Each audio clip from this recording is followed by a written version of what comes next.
इमा 1111 खुद से पूछो तुम चाहते क्या हो।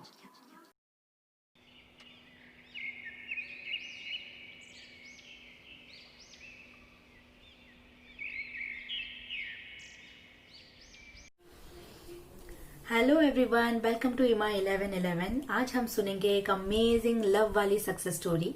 ये सुनकर बहुत लोगों को खुशी हुई होगी क्योंकि मोस्टली कमेंट सेक्शन में यही कमेंट्स होते हैं कि पार्टनर को वापस कैसे लेकर आए, या अंडरस्टैंडिंग नहीं है, रिलेशनशिप ठीक नहीं है। तो आई होप कि आपको आपके मोस्ट ऑफ द आंसर्स इससे मिल जाएंगे।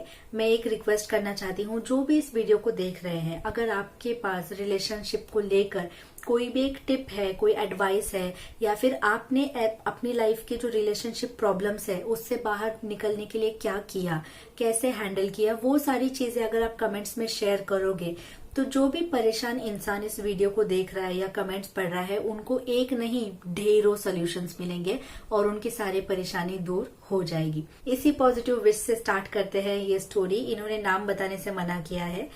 ये डिस्क्राइब करते हैं पहले अपने रिलेशनशिप को कि इनका इनके पार्टनर के साथ बहुत ही ज्यादा ब्यूटीफुल रिलेशनशिप था।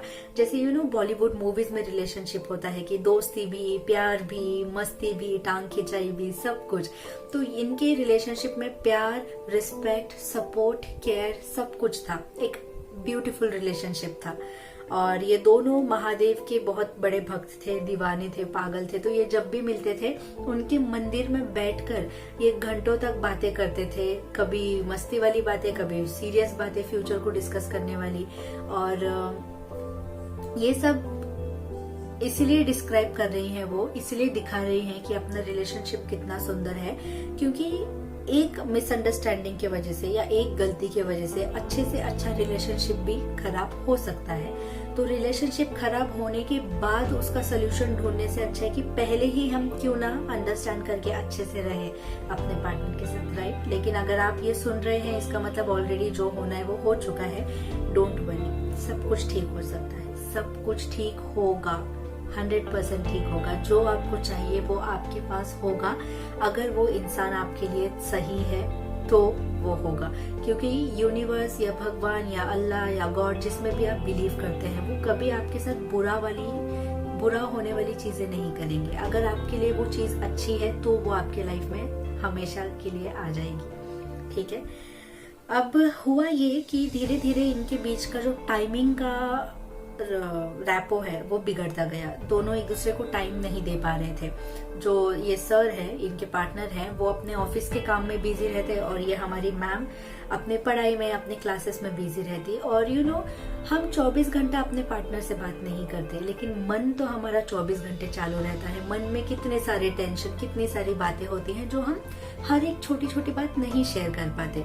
ये दोनों नहीं समझ पाए कि दोनों एक्चुअल में बिजी हैं और नहीं टाइम दे पा रहे हैं, और दूरियां बढ़ते गई, कम्युनिकेशन कम होते गया, कॉल्स कम होते गए, सब कुछ कम होते गया। और इनकी जो लड़की है, हमारी जो हीरोइन है स्टोरी की, उनकी एग्जाम की डेट नजदीक आ रही थी और वो बहुत टेंशन में थी कि कैसे मैनेज करेंगे।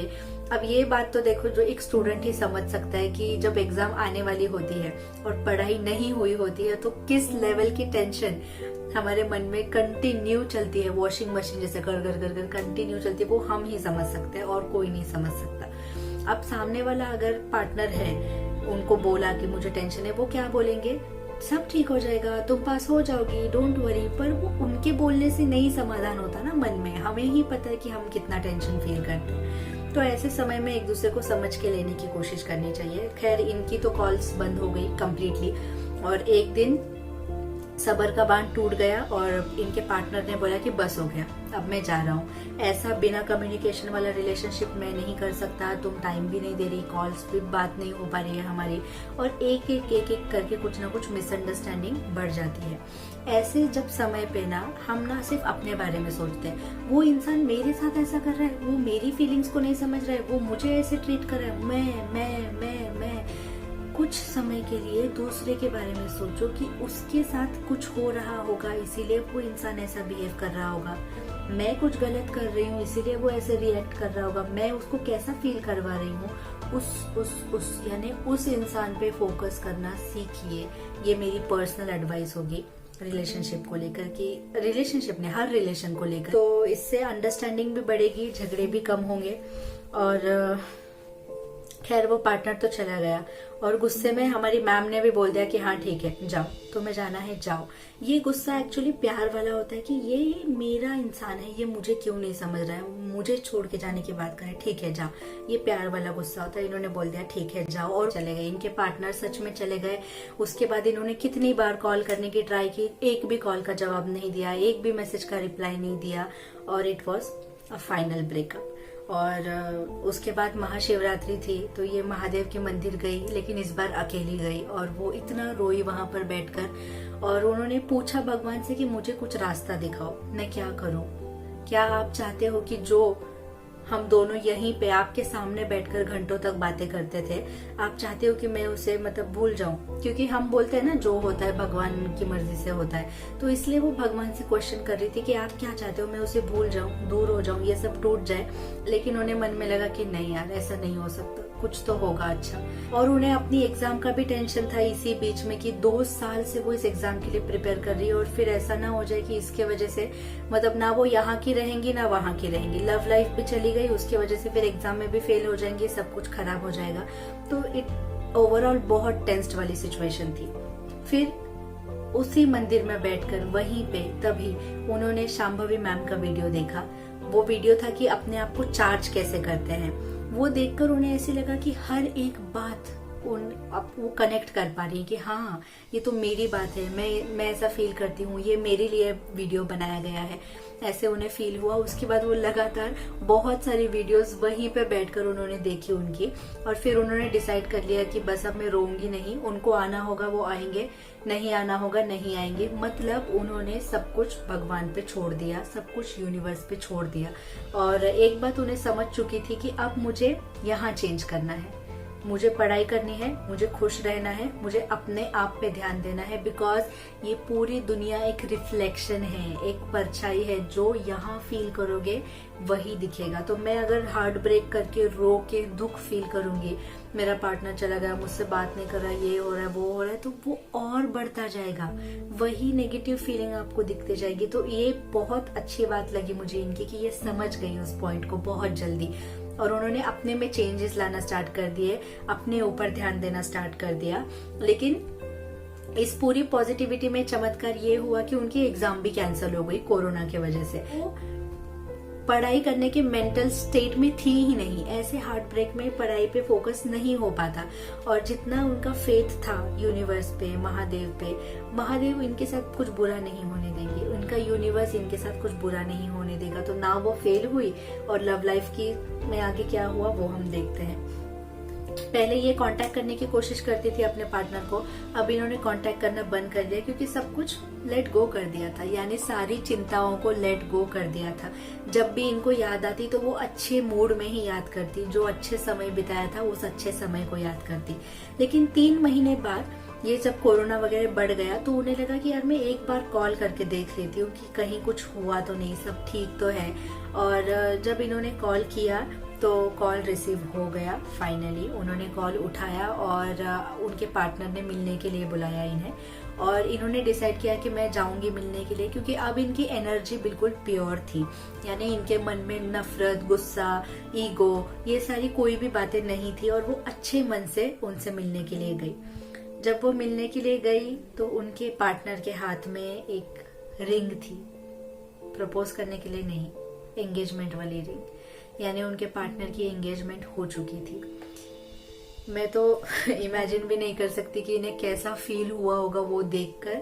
और वो उनके पार्टनर अपनी एंगेजमेंट की फोटोज इन्हें दिखा रहे थे, और ये इतना शैटर्ड हो गई थी अपने अंदर मन में से, यानी टूट रही थी, पर वो दिखाना नहीं चाहती थी। वो किसी तरह अपने आप को समेटे हुई थी, कंट्रोल कर रही थी, और वो उन्होंने अपने हाथ पकड़ लिए, ऐसे वो अपने हाथ पकड़कर वीडियो देख रही है, फोटोज देख रही है एंगेजमेंट के, और मन में बोल रही कि कुछ नहीं, all is well, all is well, all is well. किसी तरह अपने आप को वो काम कर रही थी, कंट्रोल कर रही थी। बाय द वे जब वो उनसे मिली तब वो पूरी तरह से पॉजिटिव थी। उनके पार्टनर ने भी ये पॉजिटिव चेंजेस नोटिस किए थे और एक्सप्रेस भी किया था कि तुम काफी चेंज हो गई हो, तुम्हारी बातें, तुम्हारे रिएक्ट करने का तरीका थोड़ा थोड़ा चेंज लग रहा है, पॉजिटिव लग रहा है। खैर किसी तरह उन्होंने अपने आप को कंट्रोल तो किया पार्टनर के सामने, लेकिन वापस आकर वो इतना रोई ऑफ कोर्स हम समझ सकते हैं कि क्या हो रहा होगा तब मन में, दिल में क्या चल रहा होगा, कैसे इमोशंस आ रहे होंगे। वो सिर्फ सेल्फ लव पे फोकस करने लगे, अपने आप पे फोकस करने लगे, और उन्हें जब हम सेल्फ लव पे फोकस करते हैं ना, बाकी सारी चीजें अपने आप टक टक टक टक टक सारी चीजें ठीक होने लगती है। तो इन्होंने भी यही किया, और ऐसे करते करते समय बीता। इनकी एग्जाम भी खत्म हो चुकी थी, और सितंबर में इनको अपने आप सामने से उनके पार्टनर का कॉल आया, मैसेज आया। उनके पार्टनर ने कहा कि तुमसे बढ़कर मेरे लिए कुछ नहीं है, तुमसे ज्यादा प्यार मुझसे कोई नहीं कर सकता, और मैं किसी और के साथ नहीं रह सकता। उन्होंने बताया कि उनकी एंगेजमेंट भी टूट चुकी है, और बड़े प्यार से, रिस्पेक्ट से उन्होंने पूछा कि अगर तुम आगे बढ़ चुकी हो लाइफ में तो मैं तुम्हें फोर्स नहीं करूंगा वापस आने के लिए, पर अगर तुम अभी भी वही हो जहाँ हमने एक दूसरे को छोड़ा था, तो तुम प्लीज मेरे पास वापस आ जाओ। ये मुझे इतनी अच्छी लगी उनके पार्टनर की बात की अंडरस्टैंडिंग लेवल समझता है इससे, लेकिन ठीक है, कभी कभी हो जाती है मिसअंडरस्टैंडिंग, आ जाती है दूरियां। और दोनों में सेल्फ रिस्पेक्ट, मैंने ईगो वर्ड गलत यूज किया, इन्होंने दोनों की सेल्फ रिस्पेक्ट की वजह से वो नहीं बात की उन्होंने एक दूसरे से, लेकिन कुछ टाइम दूर रहने के बाद अपने आप वैल्यू रियलाइज होती है, और इनके पार्टनर इनके पास वापस आ गए। एक बात आई मन में, शायद आपके मन में भी आ सकती है, कि मैंने बोला कि भगवान या यूनिवर्स किसी के साथ बुरा नहीं कर सकते, तो वो लड़की जिसके साथ एंगेजमेंट टूट गई उसके साथ बुरा नहीं हुआ ऐसा लगेगा, लेकिन वो लड़की इनके पार्टनर के साथ कभी खुश रह ही नहीं सकती थी, क्योंकि इनके पार्टनर का मन तो इनमें बसा होता। आधे मन वाला रिलेशन, आधे मन वाली शादी कैसे निभाती वो लड़की, सोचो। तो उसके लिए तो बेस्ट ही हुआ ना, और इनके लिए भी बेस्ट हुआ। जो होता है अच्छे के लिए होता है, और ये मैं नाम लेने वाली थी अभी, इनकी सोच बिल्कुल मेरे से मैच करती है। इन्होंने कोई टेक्निक नहीं की, कोई फूट पटांग चीजें नहीं की, बस इन्होंने थैंक यू बोला, मन में ग्रेटिट्यूड का भाव रखा, और मेरा फेवरेट सेंटेंस कि जो होता है अच्छे के लिए होता है। इन्होंने भगवान से बोला, मैं जानती हूँ आप जो कर रहे हो ना अच्छे के लिए कर रहे हो, कुछ ना कुछ रीजन होगा, सब कुछ अच्छे के लिए ही होता है। मेरा तो लाइफ का मंत्र ही है कि जो होता है अच्छे के लिए होता है, बस। और इन्होंने उनके पार्टनर को कोई भी जवाब नहीं दिया जब उन्होंने वापस आने के लिए कहा। पता नहीं, इन्होंने रीजन मेंशन नहीं किया है, तो मैं नहीं समझ सकती कि क्यों उन्होंने एक्सेप्ट नहीं किया उस प्रपोजल को। तभी उन्होंने कोई रिप्लाई ही नहीं दिया उस पर्सन को, और सब कुछ वो लिखती हैं कि उन्होंने घर वालों पे छोड़ दिया, कि जो यूनिवर्स करेंगे, जो घर वाले करेंगे, उसी फ्लो में मैं होंगी, क्योंकि जो होता है अच्छे के लिए होता है, अपने आप होने दो।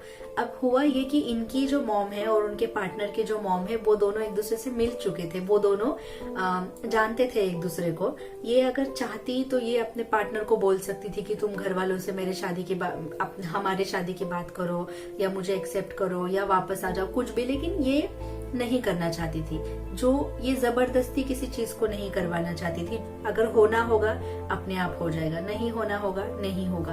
तो लेकिन इनकी मन की बात महादेव जानते हैं, यूनिवर्स जानते हैं। यूनिवर्स, महादेव, भगवान सब एक ही है। ओके, सो अपने आप उनके घर में शादी की बात चलने लगी शायद, और इन्होंने लिखा है कि जो इनकी लव मैरिज थी अब वो अरेंज मैरिज के स्टाइल में हो रही है, क्योंकि अरेंज कम लव मैरिज बोलते हैं ना, वैसे हो रही है। ये लोग बहुत खुश हैं। हुई है या होने वाली है शादी पता नहीं, लेकिन पार्टनर वापस आ चुका है, और अब वो इतने पॉजिटिव चेंजेस है उनके पार्टनर में, जितने पहले तो ऑसम ही थे, अब तो डबल टिबल चौबल ऑसम हो चुके हैं। चौबल ये सारे पॉजिटिव चेंजेस उनके अंदर क्यों आए? क्योंकि इन्होंने अपने अंदर चेंजेस लाए पहले, इसीलिए सामने पॉजिटिव चेंजेस दिखे। कभी भी मेरी एडवाइस ये होगी कि अपने आप से शुरुआत करो यार, अपनी गलती देखो, अपने में पॉजिटिव लाओ। सामने वाले को चेंज करने के पीछे जब हम पढ़ते हैं ना, कभी नहीं होता। अपने आप को चेंज करो। हम जो देते हैं वही यूनिवर्स हमें करोड़ों गुना वापस देता है, मल्टीप्लाई करके वापस देता है। ये भी एक लॉ है यूनिवर्स का, ठीक है। जो भी आप दोगे, चाहे वो प्यार निकले आपके मन से, जलसी निकले, गुस्सा निकले, जो भी निकले, वही आप चीज आपके पास मल्टीप्लाई होकर आती है। तो इन्होंने बस सेल्फ लव और हैप्पीनेस को प्रैक्टिस किया अपने लाइफ में, और वही चीजें उनके पास कई ज्यादा बढ़कर वापस आ गई। और एंड ये तो लाइफ टाइम यही विश्वास करेंगे आप कि जो होता है अच्छे के लिए होता है। एक डाउट आएगा सबको कि जो होता है अच्छे के लिए होता है, मतलब क्या हम रिलेशनशिप ठीक करने की कोशिश ना करें? बिल्कुल करें। इन्होंने भी की, लेकिन एक अलग अंदाज में। हमें भी उस अलग अंदाज से काम करना है, रो रो के, नसें काट के, डिप्रेशन में जाके ऐसे करके नहीं करना है। प्रॉब्लम सबके साथ होती है, प्रॉब्लम को डील करने का तरीका आपका जब आप चेंज करोगे तो प्रॉब्लम भी खत्म हो जाएगी। तो इन्होंने कैसे डील किया? इन्होंने अपने आप पे काम किया, इन्होंने पॉजिटिव थॉट सोचे, इन्होंने डिसीजन लिया कि मैं अपने लाइफ को चेंज करूंगी, और वो हुआ। इन्होंने करके दिखाया कि इनके लाइफ की सबसे बड़ी सक्सेस स्टोरी हुई होगी। स्पेशली किसी के हाथ में रिंग देखकर भी आपके मन में इतनी हिम्मत होना कि नहीं, मैं मूव ऑन करूंगी, मैं अपने आप पे ध्यान दूंगी, मैं फोकस रहूंगी, वो कंट्रोल पाना बहुत बड़ी बात होती है। I am so happy for this person. मैं प्रे करती हूँ कि जितने भी लोग ये सुन रहे हैं उन सब को वो शक्ति और पॉजिटिविटी मिले कि वो अपने आप को संभाल पाए, अपने आप को काबू कर पाए। Thank you so much for listening. मिलते हैं अगले स्टोरी में। बाय।